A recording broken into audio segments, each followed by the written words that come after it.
Bon, je disais que c'était un plaisir d'être en ces lieux, naturellement. Donc, vous avez eu la présentation de ce que c'est que le cycle un texte, un mathématicien. En l'occurrence, le texte, ça sera 2 feuilles manuscrites qu'on verra projetées. Et le mathématicien, ce sera Fourier. J'avais songé à vous parler d'un autre mathématicien, un contemporain, qui a été mon ami et qui est mort à la fin de l'an dernier. C'est Benoît Mandelbrot.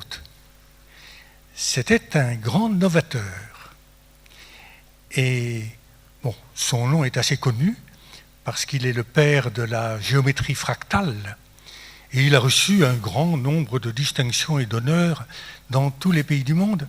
Mais il se trouve qu'en France, eh bien, une partie de la communauté scientifique, à savoir les plus éminents des mathématiciens et les plus éminents des physiciens, ont toujours été très réticents à l'égard de Benoît Mandelbrot.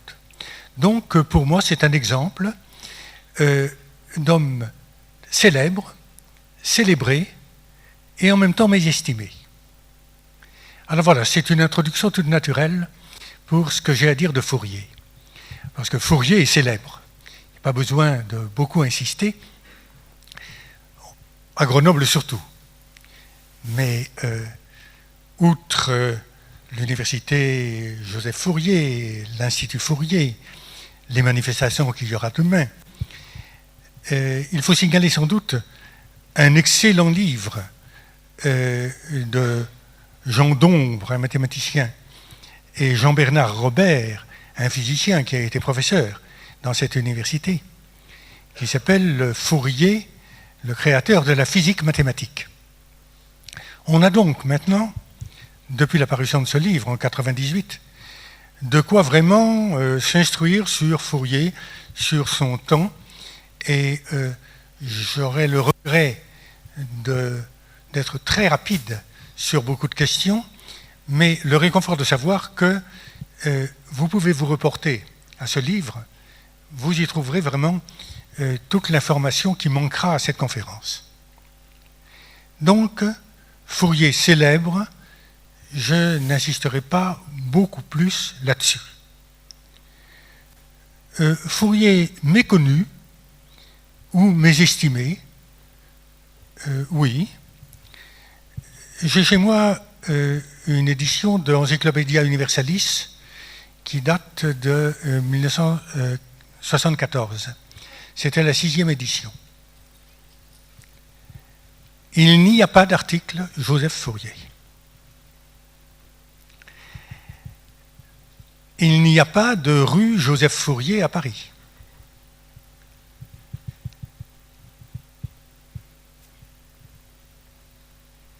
Alors, comment est-ce que ces choses peuvent s'expliquer? Ici, si je manie bien cet objet, vous allez voir apparaître Fourier, le Fourier préfet de Grenoble. Hein? Fourier célèbre. Tout à l'heure, il y aura d'autres projections de Fourier qui le présenteront comme savant, encore plus célèbre. Mais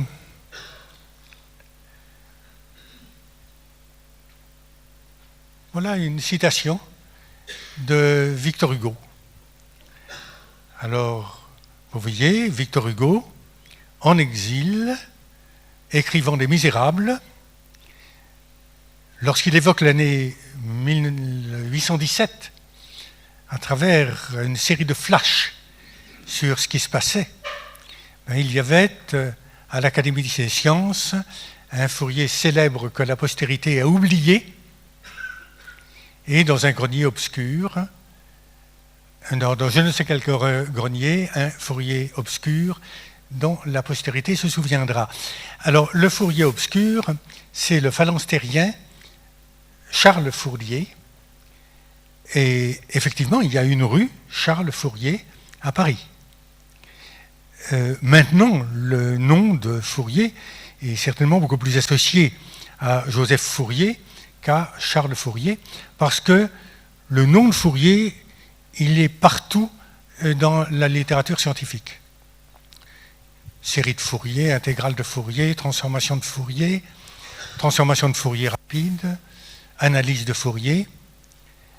Donc quand on cherche Fourier dans Google, on tombe forcément sur Fourier Joseph, et puis sur ces termes que je viens d'indiquer, qui sont relatifs à ce qu'on appelle l'analyse de Fourier.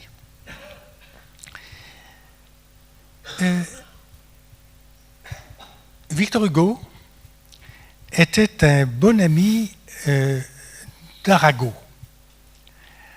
Arago a été un savant, un astronome et un homme politique considérable. Et Arago a été le successeur de Fourier comme secrétaire perpétuel de l'Académie des sciences.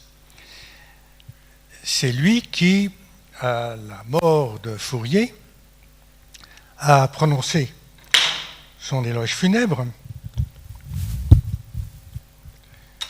Alors Fourier, c'est 1768, 1830. Donc Arago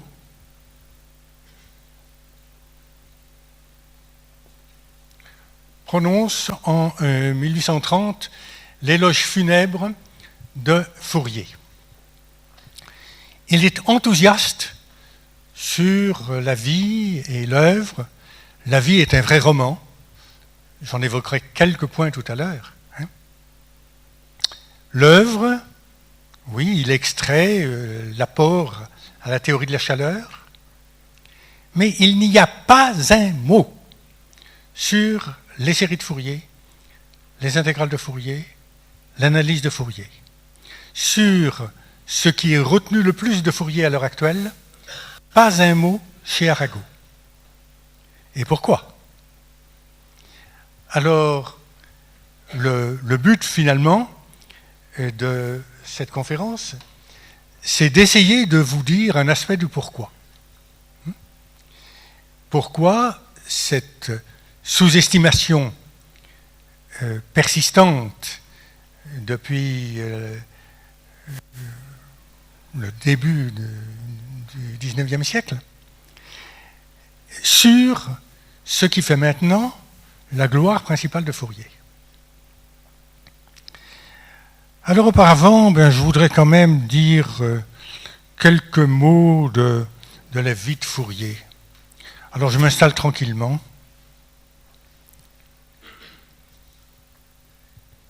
Bon, Fourier, vous voyez les dates. Ça signifie qu'il est né sous Louis XV et il est mort à la veille de la prise de pouvoir de Louis-Philippe, à la veille de la Révolution de Juillet. Donc sa vie s'étend sur l'Ancien Régime, Louis XV, Louis XVI, la Révolution, toutes les phases de la Révolution, l'Empire, la Restauration, avec Louis XVIII et Charles X. C'est important parce que, outre ce rôle scientifique, il a joué un rôle politique. Préfet de l'Isère. Au départ, c'était un enfant pauvre, orphelin, brillant, qui a été repéré à Auxerre pour entrer dans l'école militaire d'Auxerre, qui était tenue par des moines bénédictins. Là, il a reçu un enseignement qui était très bon, et il l'a très bien reçu, puisque au sortir de l'école, à l'âge de 16 ans et demi, il a été nommé professeur dans cette école. Là-dessus, il a commencé à faire des mathématiques. il a envoyé des mémoires sur les équations algébriques à Legendre. Je ne me lève pas pour écrire Legendre. Hein. Oui. Legendre, ça s'écrit comme un gendre. Et Legendre était un mathématicien important de l'époque et qui travaillait au ministère de la Guerre. Alors Fourier lui a demandé si, au sortir de l'école militaire, il ne pourrait pas entrer comme élève officier dans l'artillerie, l'arme la plus savante. Legendre a appuyé sa demande, mais d'après Arago, le ministre de la Guerre de l'époque, c'était une période de réaction locale, a déclaré que Fourier n'étant pas noble, fût-il un second Newton, ne pourrait entrer dans l'artillerie. Donc Fourier s'est rabattu sur l'autre carrière possible, qui était l'Église. Et il s'apprêtait à devenir l'abbé Fourier au moment de la Révolution. 1789, l'Assemblée nationale, en novembre je crois, décrète la suspension des vœux. Or, Fourier n'avait pas encore pris ses vœux. Par respect, dit-il, pour la décision de l'Assemblée nationale, il renonce à la carrière ecclésiastique et s'ouvre devant lui la carrière d'instituteur salarié par la nation.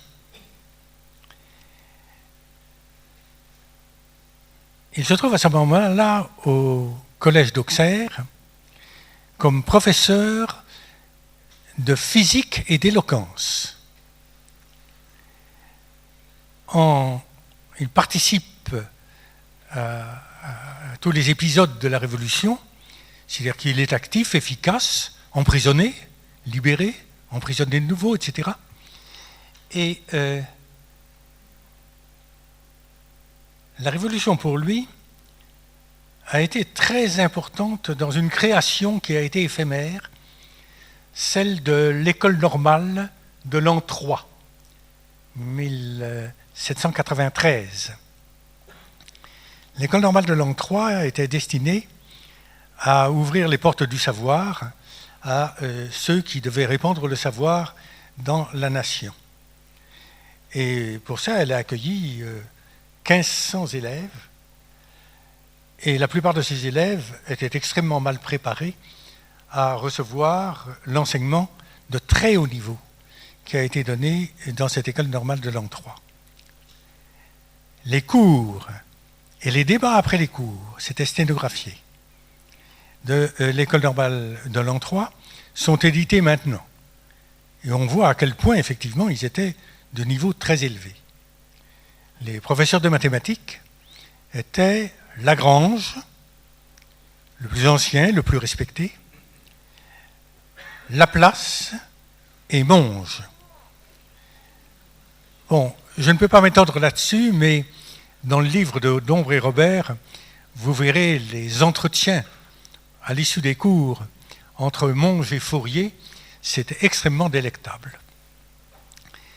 Toujours est-il que Monge a repéré Fourier comme effectivement quelqu'un d'assez exceptionnel. Donc, en fait d'instituteur salarié par la nation, il a immédiatement une autre position. Il est professeur, c'est-à-dire répétiteur, à l'école polytechnique, à l'ouverture de l'école polytechnique.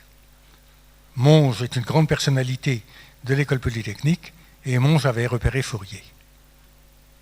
Ça ne dure pas très longtemps, parce que en 1798, c'est l'expédition d'Égypte, menée par Bonaparte, avec un corps expéditionnaire qui comprend une partie scientifique dirigée par Monge et Berthollet. Monge encore, donc Fourier. Fourier accompagne Monge. Monge est nommé président de l'Institut du Caire, fondé en imitation de l'Institut de Paris, qui a succédé aux académies.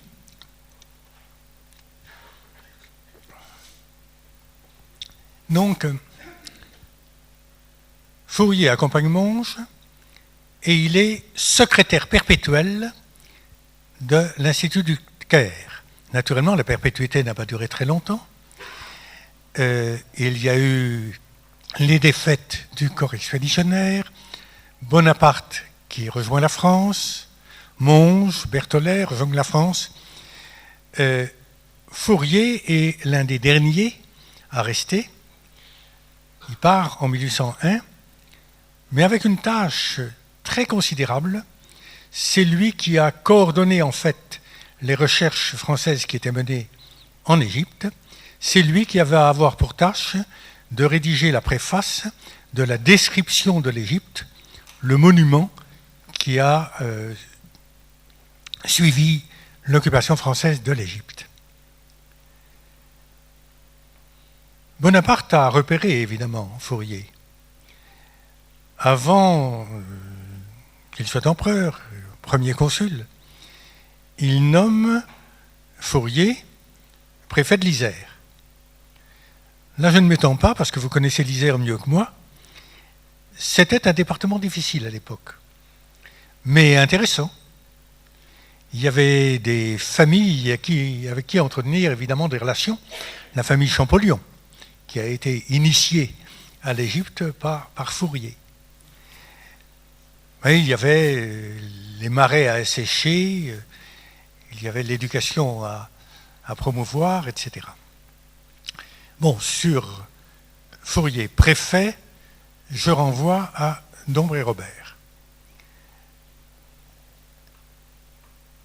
Mais quelque chose pour moi est quasiment inconcevable. Fourier rentre d'Égypte. Il est préfet. Il a la tâche de rédiger la préface de la description de l'Égypte. Et pendant ce temps-là, il fait son œuvre maîtresse, qui est, vous l'avez vu tout à l'heure, affichée, la théorie analytique de la chaleur. Eh bien, je l'affiche de nouveau. Ça marche? Là, vous voyez Fourier, et vous voyez Fourier 1822, la théorie analytique de la chaleur. Or, le travail essentiel de Fourier a été mené avant 1807.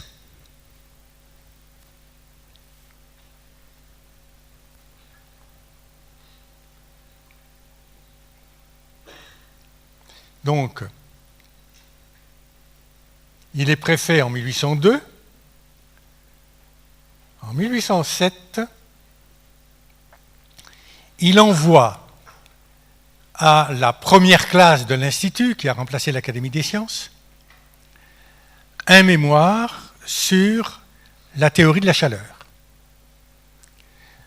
Ce mémoire, repris par la suite, c'est véritablement la base de la théorie analytique de la chaleur. Ce mémoire est extrêmement important.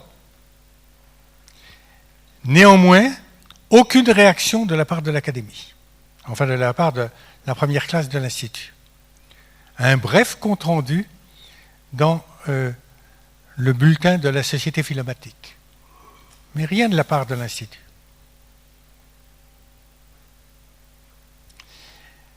Fourier est triste, mais il ne se laisse pas abattre.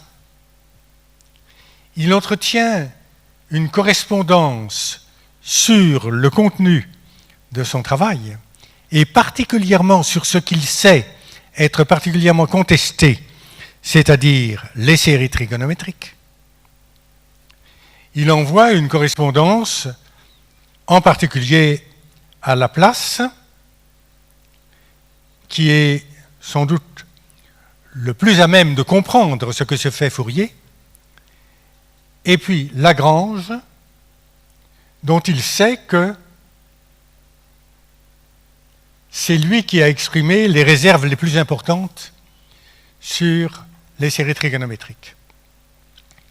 le sujet de la propagation de la chaleur est mis au concours par la première classe de l'Institut, et Fourier envoie son mémoire en 1811.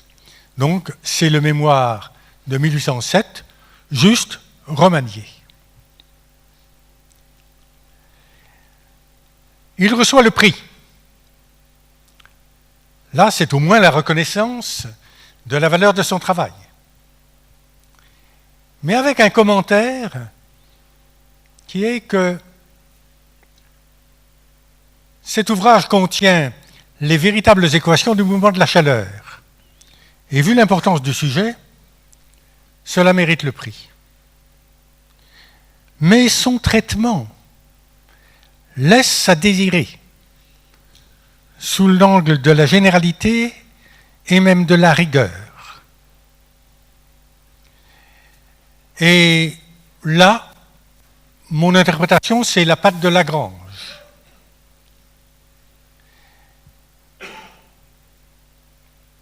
Bon, je continue.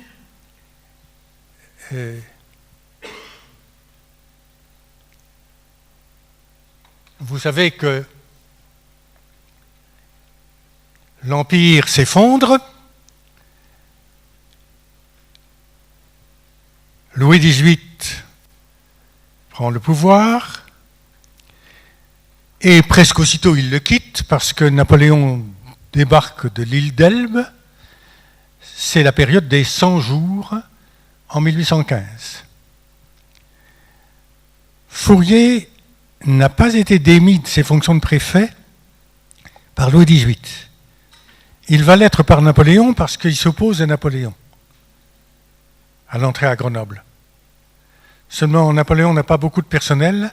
Il nomme immédiatement Fourier préfet du Rhône, quitte à le débarquer ensuite parce que Fourier n'est pas assez obéissant. À la Restauration, Fourier, évidemment, comme ancien révolutionnaire et comme fonctionnaire de l'Empire, n'est pas persona grata auprès des Bourbons. Il obtient une situation au bureau de statistique du département de la Seine et il était assez bien initié aux probabilités. Il fait une bonne œuvre de statisticien. En 1816, il est candidat à l'Académie des sciences. L'Académie des sciences a été restaurée. Il est élu, mais pas nommé. Louis XVIII lui préfère un candidat qui d'ailleurs est de grande valeur, c'est Cauchy. Mais Fourier doit attendre l'année suivante. Et l'année suivante, c'est l'année dont parle Victor Hugo. Victor Hugo était bien informé. Alors, c'est l'année 1817 où Fourier devient membre de l'Académie des sciences.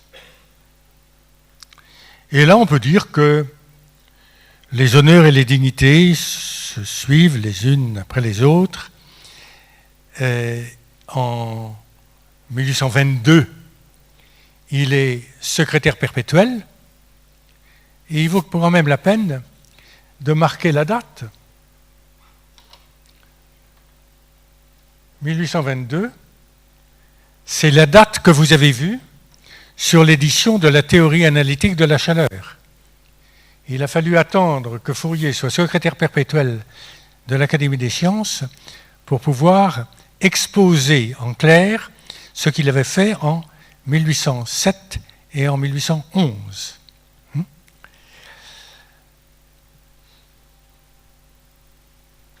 De 1822 à 1830, il fait son travail de secrétaire perpétuel, de statisticien. Il est élu membre de l'Académie française. Et puis, en 1830, bien, c'est sa mort, et c'est l'éloge funèbre d'Arago dont je vous ai parlé.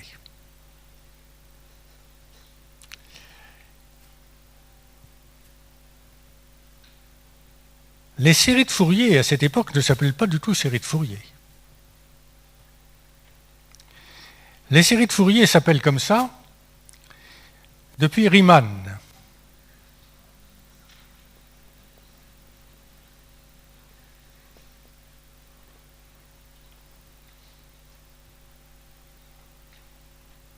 Riemann, ça doit être 1826, 1866.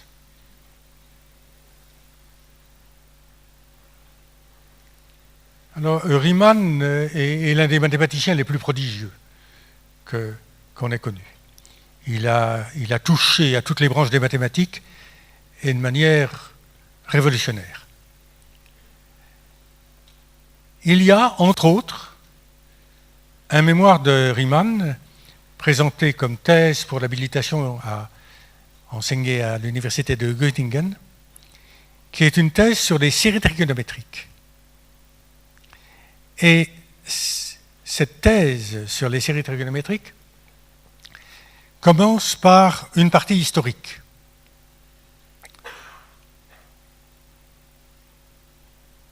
Alors, il faut là que je résiste au tableau et que je rejoigne la chaise. Parce que le tableau serait extrêmement tentant pour dire comment Riemann expose l'histoire des séries trigonométriques. Mais je ne vais pas le faire parce que je me tromperais et puis ça prendrait trop de temps. Riemann commence par un épisode qui a été célèbre au XVIIIe siècle.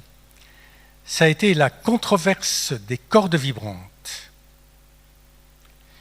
Une corde est tendue entre deux points, on la fait vibrer.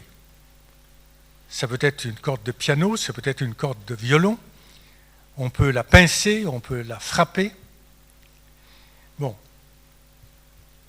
Il y a des données initiales au temps t égale 0. Et puis, il y a l'équation qui est commune à tous les mouvements des cordes vibrantes, qui s'appelle l'équation des cordes vibrantes.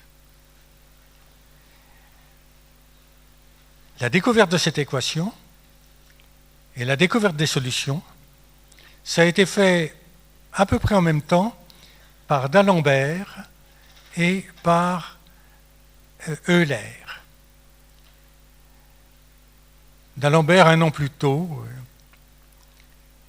Ils ont obtenu les mêmes résultats, mais ils se sont disputés sur l'interprétation des résultats. D'Alembert exigeait, pour que les résultats soient valables, que les fonctions qu'il introduisait soient suffisamment régulières, de telle façon qu'on puisse leur appliquer l'équation des cordes vibrantes. Euler disait non, la forme générale de ces solutions permet de prévoir tous les cas de données initiales et par conséquent c'est ça la forme correcte. Ça c'était 1747-1748. 5 ans plus tard, Daniel Bernoulli introduit une idée complètement nouvelle, c'est qu'une corde qui vibre produit un son. Ce son est décomposable en harmoniques. Les harmoniques s'expriment par des fonctions trigonométriques. La fonction qui représente le son doit donc se représenter comme une série trigonométrique. Donc il écrit des formules Et là, Euler et d'Alembert sont d'accord, ça n'a aucun sens. On ne peut pas représenter une fonction par une série trigonométrique, sauf cas très exceptionnels. Lagrange intervient quelques années plus tard. Lagrange est un jeune homme, il est italien, et ce qu'il fait est lumineux pour Euler. Il remplace le problème avec une corde homogène par un problème avec un fil sur lequel il y a des masses ponctuelles. Il peut à ce moment-là complètement résoudre le problème et en passant convenablement à la limite, il obtient la solution d'Alembert et d'Euler, mais dans les conditions élargies qui étaient prévues par Euler. Lagrange rejoint Euler et d'Alembert dans la dénonciation de Daniel Bernoulli. Il est impossible de représenter une fonction, en général, par une série trigonométrique. Bon, il valait la peine quand même de rappeler un petit peu ça, parce que Riemann dit alors que s'ensuit une période où on ne parle plus du tout des séries trigonométriques, jusqu'à ce que Fourier, justement, vienne, et selon lui, Fourier est le seul et le premier à avoir clairement compris la nature des séries trigonométriques. Et à l'appui de cela, Riemann écrit deux formules de Fourier. La fonction égale une somme de séries trigonométriques, les coefficients égale des intégrales portant sur la fonction. Je n'écris pas plus. Hein. Ceux qui connaissent, connaissent. Ceux qui ne connaissent pas apprendront. Mais ce couplage est réellement la préfiguration de ce qu'on appelle aujourd'hui l'analyse harmonique. Découvrir les amplitudes et les phases correspondant aux différentes fréquences, c'est l'analyse. Reconstruire la fonction, c'est la synthèse. Je reviendrai sur ces formules tout à l'heure. Mais Riemann, continuant l'histoire des séries trigonométriques, dit que Fourier a rencontré une opposition extrêmement vive de Lagrange et qu'il doit y avoir une trace de cette opposition dans les archives de l'Institut. Alors, je suis parti à la recherche des traces et avec l'aide des archivistes et bibliothécaires de l'Institut, j'ai retrouvé effectivement les traces, et les traces sont à la fois instructives et mystérieuses. Alors, c'est le moment de les sortir.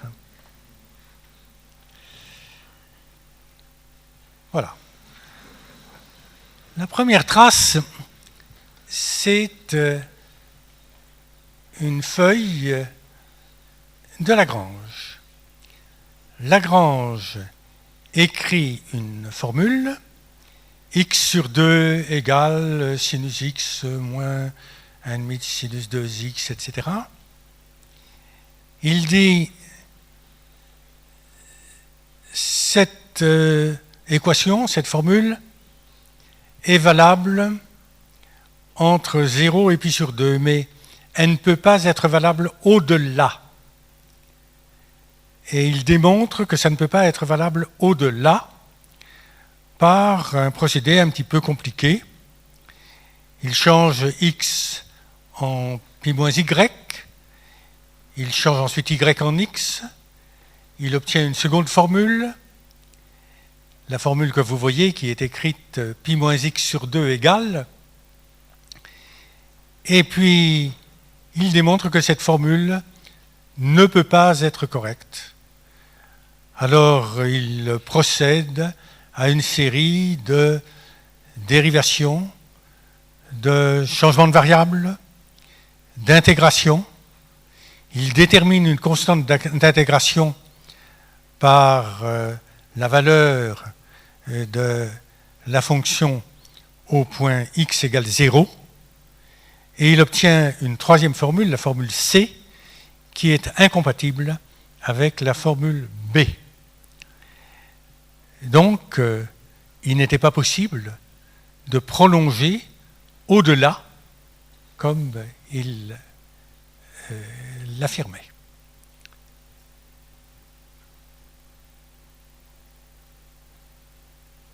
Cette page-là est suivie d'une autre page.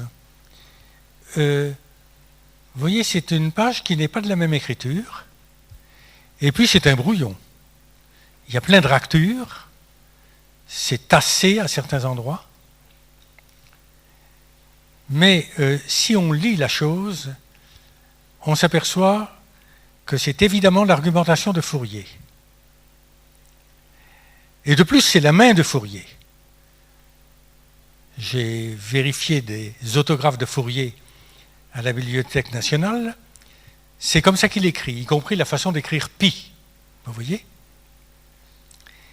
Alors, il démonte l'argumentation de Lagrange en partant de la fin. Il écrit tout en haut une formule et puis une expression intégrale. Cette expression intégrale est intéressante parce que ceux d'entre vous qui connaissent peuvent y reconnaître ce qu'on appelle le noyau de Dirichlet et qui a effectivement été utilisé par Fourier bien avant Dirichlet pour établir les quelques théorèmes de convergence de série de Fourier qui existent dans son œuvre. Alors,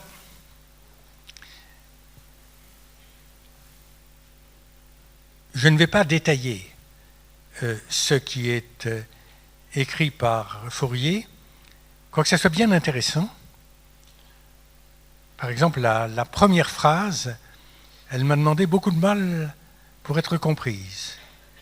Et pour une simple raison, c'est que Fourier dit il n'y a pas de limite à telle expression si on y fait x égale 0 et m infini.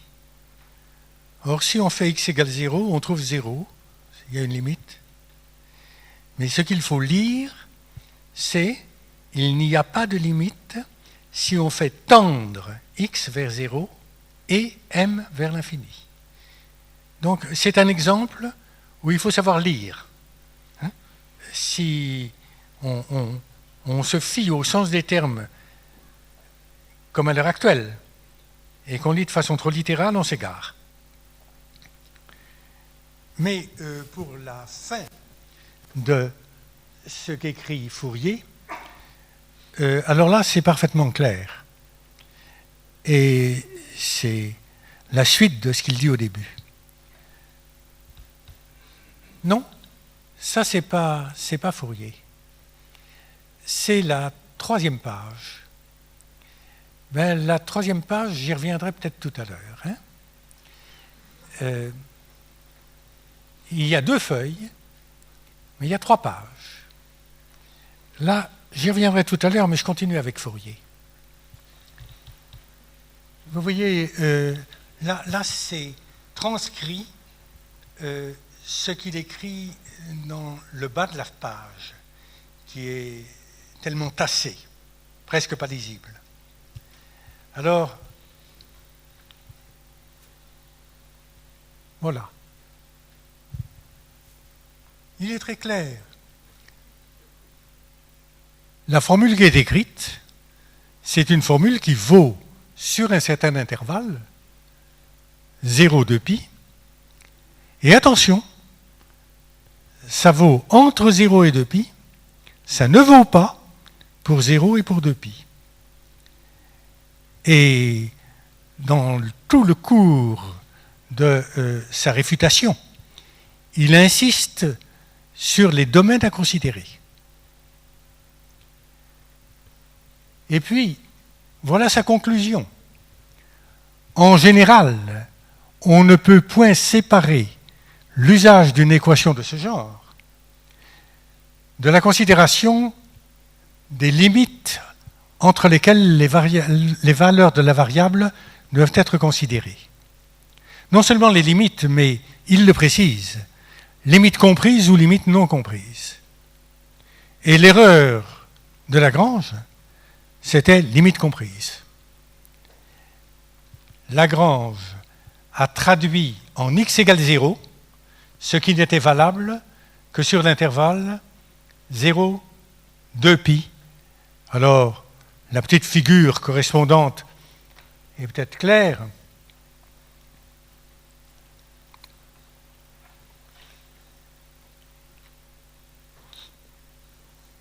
Vous avez 0, 2π, et la fonction, pi moins x sur 2, c'est une fonction comme ça. Il faut se représenter que si on veut prolonger comme somme de séries trigonométriques, les séries trigonométriques sont périodiques et de période 2π. Donc il faudra prolonger comme ça. Vous voyez qu'il y a un saut au point 0. Et il est incorrect d'appliquer au point 0 la convergence qui a lieu entre 0 et 2π, bornes non comprises.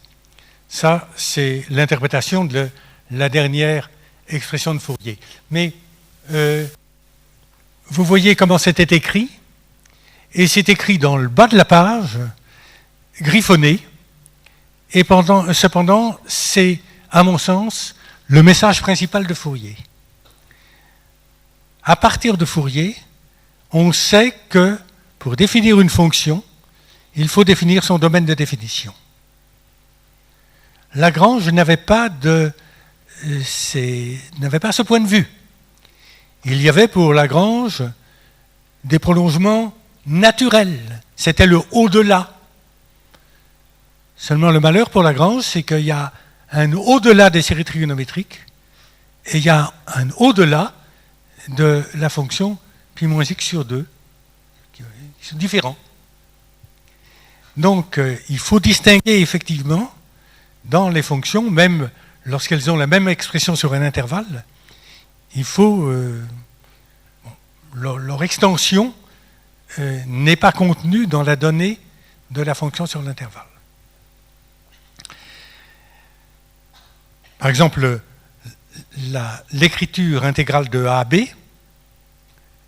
ça date de Fourier. Bon, maintenant, je reviens sur l'image précédente.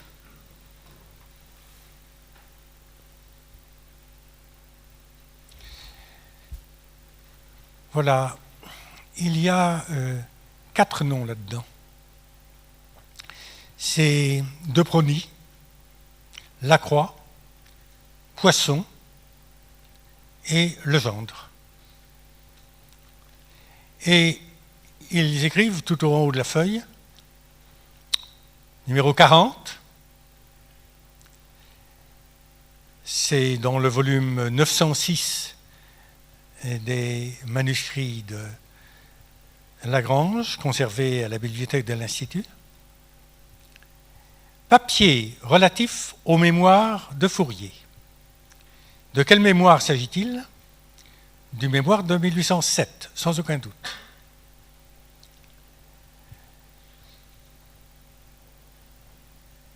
Legendre avait toute une correspondance de Fourier expliquant les formules que Fourier utilisait. Et, bon, il n'y avait pas répondu apparemment.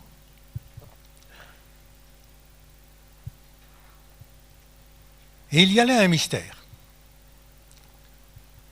Parce que dans les manuscrits de Lagrange, il y a des manuscrits de Lagrange et rien d'autre. Dans le numéro 40, il y a une feuille de Lagrange, il y a une réfutation par Fourier, et au dos de la réfutation, c'est signé des membres. Alors des membres de quoi? Ces membres de la commission de la première classe de l'Institut, devenue ensuite Académie des sciences, pour recueillir et ensuite éditer les manuscrits de Lagrange. Alors l'histoire même vaut d'être contée parce que pendant la période des grandes guerres et pendant la période des 100 jours, la première classe de l'Institut n'a pas cessé de se réunir tous les 8 jours. Lazare Carnot était membre de la première classe de l'Institut et il a été pendant les 100 jours le ministre de l'Intérieur de Napoléon. Il y a une séance de la première classe de l'Institut où on dit que le ministre de l'Intérieur a acquis pour l'empereur les manuscrits de Lagrange et il les confie à la première classe de l'Institut, à charge pour elle de nommer une commission pour rassembler, recueillir, classer et éditer les manuscrits de Lagrange. Les 4 noms en question, ce sont les membres de cette commission. Mais alors, comment est-ce que les membres de cette commission, en trouvant le papier de Fourier dans les œuvres de Lagrange, décidé que c'était un papier relatif aux mémoires de Fourier? Ils ont voulu donner raison à Fourier. Et là, j'ai une interprétation. Je pense que c'est la trace de Legendre, qui connaissait bien Fourier. Depuis cet épisode dont je vous ai parlé, du ministère de la Guerre, mais il avait suivi Fourier tout au cours de sa carrière. Et, que ce soit Legendre ou un autre, ils ont donné raison à Fourier en joignant le texte de Fourier au texte de Lagrange. Fourier l'a su.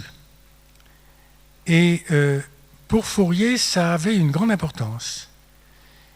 Dans une note qui figure quelque part dans l'un de ses ouvrages, il dit que pour l'histoire du sujet, c'est-à-dire des séries trigonométriques, il sera bon de se référer à une note de Lagrange conservée dans ses manuscrits, qui sont eux-mêmes conservés par les archives de l'Institut.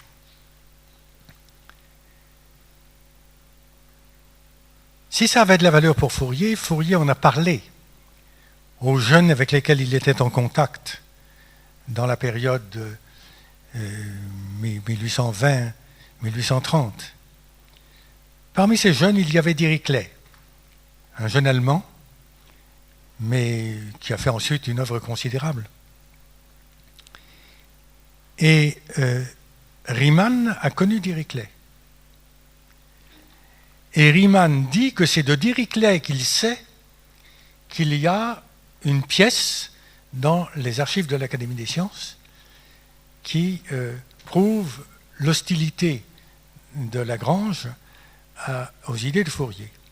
J'étais un peu déçu quand je l'ai trouvé parce que l'hostilité n'est marquée que par cette incompréhension. Mais il reste encore des mystères là-dedans. Comment est-ce que Fourier a eu connaissance de ce papier? Comment est-ce qu'il a joint ce papier, son propre papier, à la feuille écrite par Lagrange? Bon, tout ça, c'est juste anecdotique. Mais ce que je voulais en retenir, c'est que Fourier avait été accusé de manquer de rigueur. Et dans ces deux feuilles, celui qui manifeste véritablement le souci de la rigueur, c'est Fourier. Alors, Fourier et la rigueur, vous voyez les deux formules que j'ai écrites là-bas, ou que je n'ai pas écrites. F égale somme des séries trigonométriques et les coefficients égaux à des intégrales. Fourier teste ces formules sur un grand nombre de cas, et des cas assez paradoxaux. Et puis il déclare « Toute fonction est représentable de cette façon. Et toutes les séries qu'on obtient de cette façon sont convergentes. » Là, tout est faux. Tout est faux littéralement. Ça a donné beaucoup de travail aux mathématiciens, aussi bien le problème de la convergence des séries trigonométriques que le problème de la représentation des intégrales. Riemann, le premier, dit il faut quand même savoir ce qu'on entend par cas. Et c'est dans ce mémoire sur les séries trigonométriques que Riemann introduit sa définition de l'intégrale définie, qui a été la définition classique pendant une certaine période. Quand Lebesgue introduit son intégrale, la première grande application, c'est aux séries trigonométriques.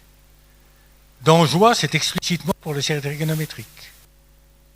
Laurent Schwartz, quand il publie son premier article sur les distributions dans les Annales de l'Institut Fourier, premier numéro, ça s'appelle « Généralisation de la notion de fonction, de dérivation, de transformation de Fourier ». Donc, quelle est la signification de ces formules? Pour moi, ce n'est pas des énoncés prouvés par Fourier, non.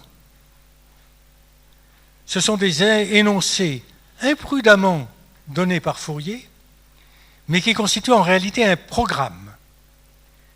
Et maintenant, tous les mathématiciens savent que c'est encore plus important d'avoir un programme qui tienne la route que d'avoir des démonstrations et des théorèmes. Toujours est-il que les démonstrations et les théorèmes qui ont suivi, effectivement, ont donné naissance à ce qu'on appelle l'analyse harmonique et à beaucoup d'autres choses encore. Ce sera un peu développé dans les conférences qui auront lieu demain à l'Institut Fourier et au laboratoire de l'IRMA.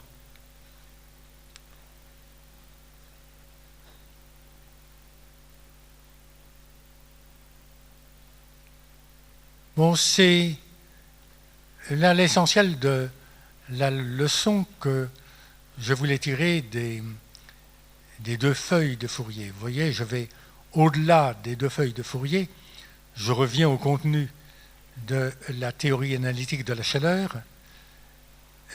La théorie analytique de la chaleur, c'est une œuvre extrêmement importante en ce qui concerne la chaleur, en ce qui concerne la modélisation d'un phénomène physique par un bon modèle mathématique. Mais il se trouve que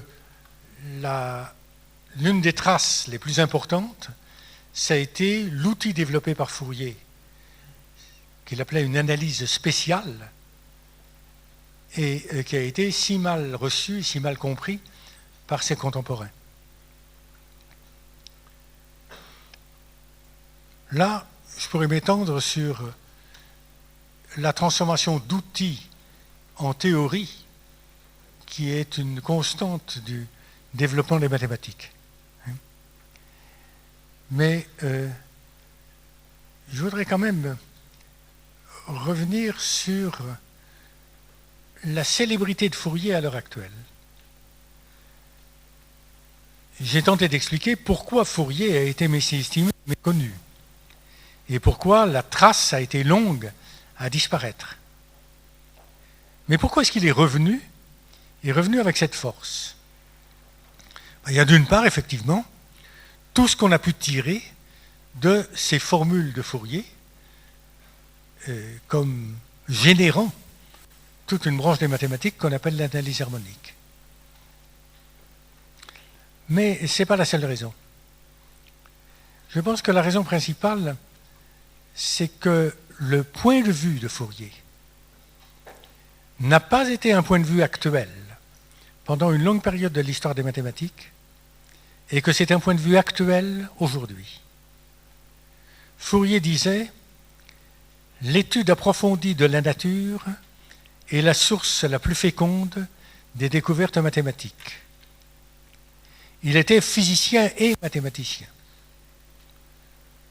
Pour Encyclopædia Universalis, l'absence de Joseph Fourier dans l'édition que j'ai me fait penser que on a pensé qu'il était trop physicien pour être bon mathématicien ou trop mathématicien pour être bon physicien. Eh bien maintenant, nous savons très bien qu'on est très bon physicien et très bon mathématicien. La liaison entre physique et mathématiques se recrée à l'heure actuelle et se recrée très fort. Et puis, il y a un autre souci de Fourier. L'introduction de ces séries trigonométriques, c'était un outil pour lui pour calculer explicitement la température de solides chauffés au bord, comment calculer la température à l'intérieur rapidement et aussi exactement que possible. Eh bien, les séries trigonométriques sont un très bon outil pour ça. Avec les pondérations des coefficients qui s'introduisent dès qu'on entre à l'intérieur du solide, alors elles deviennent, comme dit Fourier, des séries extrêmement convergentes. Ça ne figure pas dans les livres d'enseignement. On distingue convergence et divergence. Mais dans la pratique, c'est beaucoup plus important d'avoir des séries très rapidement convergentes. Et ça, Fourier savait. Et il savait manier. Et à l'heure actuelle, où on cherche effectivement des algorithmes efficaces pour l'utilisation des ordinateurs, bon, cette influence de l'informatique sur le développement des mathématiques fait que Fourier aussi est plus actuel pour nous dans ce sens. Il y a une formule merveilleuse de Jacobi à la mort de Fourier.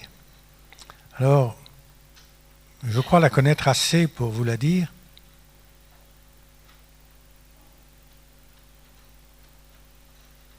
Certes, M. Fourier avait l'opinion que le but principal des mathématiques était l'explication des phénomènes naturels et l'intérêt public. Mais un philosophe comme lui aurait dû savoir que le but unique de la science, c'est l'honneur de l'esprit humain, et que, sous ce rapport, une question de nombre vaut autant qu'une question de système du monde.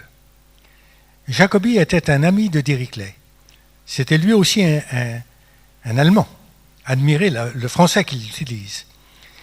Et ce que je viens de dire est extrait de sa correspondance avec Legendre. La correspondance de Jacobi et de Legendre, à tous égards, c'est une merveille des mathématiques. Mais voyez, le point de vue de Jacobi, les mathématiques, c'est l'honneur de l'esprit humain, ça a été le point de vue des mathématiciens, et ça a été exprimé très brillamment par un très brillant mathématicien, Jean Dieudonné. Et